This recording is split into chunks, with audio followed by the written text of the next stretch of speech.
குலதெய்வமே தெரியாதவர்கள் கூட அந்த வைகாசி விசாக திருநாள் அன்று போய் அந்த முருகப்பெருமான் கிட்ட ஒரு பிரார்த்தனை வச்சு அவர்கிட்ட ஒரு மன்றாடு செய்து வந்தால் நிச்சயமாக அவர்களுக்கு குலதெய்வம் சுட்டி காட்டப்படுகிறது.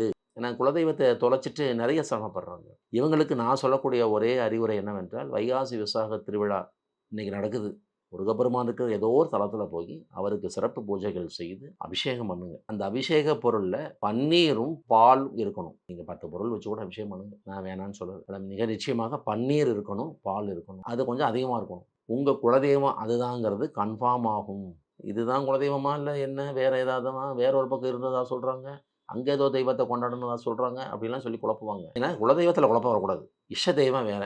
இன்னைக்கு ஒரு தெய்வத்த மேல இஷ்டமா இருப்பாங்க. நாளைக்கு இன்னொரு தெய்வத்த இஷ்டமா கொண்டாடுவாங்க. நிச்சயமா, அது வேற. நிச்சயமா. குலதெய்வம் வந்து குலதெய்வம் காலங்காலமாய், குலம் குலமாய் நம்மள காப்பாற்றி வரக்கூடிய தெய்வம் இல்லையா? அப்ப அந்த தெய்வத்துல வந்து நமக்கு சந்தேகம் வரக்கூடாது. சந்தேகம்லாம் பரிபூரணமா இதுதான் குலதெய்வம்.